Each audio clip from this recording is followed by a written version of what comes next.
Outside the Zimbabwean Embassy in London, celebrations have begun among some opposition supporters as the Mugabe era appears to be nearing its end.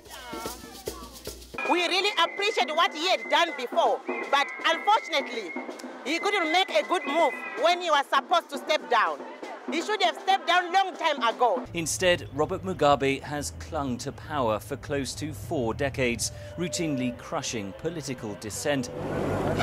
Following election violence in 2002, Britain and the European Union imposed a travel ban on the president.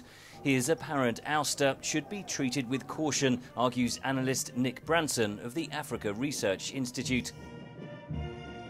There's a need for cool heads and some back-channeling and some, quite quiet discussions behind the scenes, rather than megaphone diplomacy, which is what Britain has historically fallen into. Britain's Foreign Secretary offered this reaction to the military takeover. Nobody wants simply to see the transition from one unelected tyrant to the next. No one wants to see that. We want to see proper, free and fair elections next year, and that's what we will be working towards.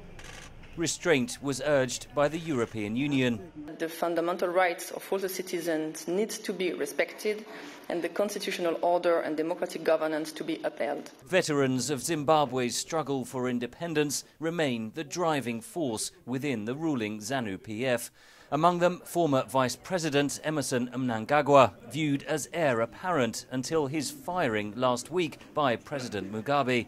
This apparently triggered the military takeover. They're merely trying to manage the transition, having clearly been quite alarmed by his sidelining of Emmerson Mnangagwa and working on the assumption that he was going to try and install Grace Mugabe, who has no Liberation War credentials. Those credentials led Mugabe to power.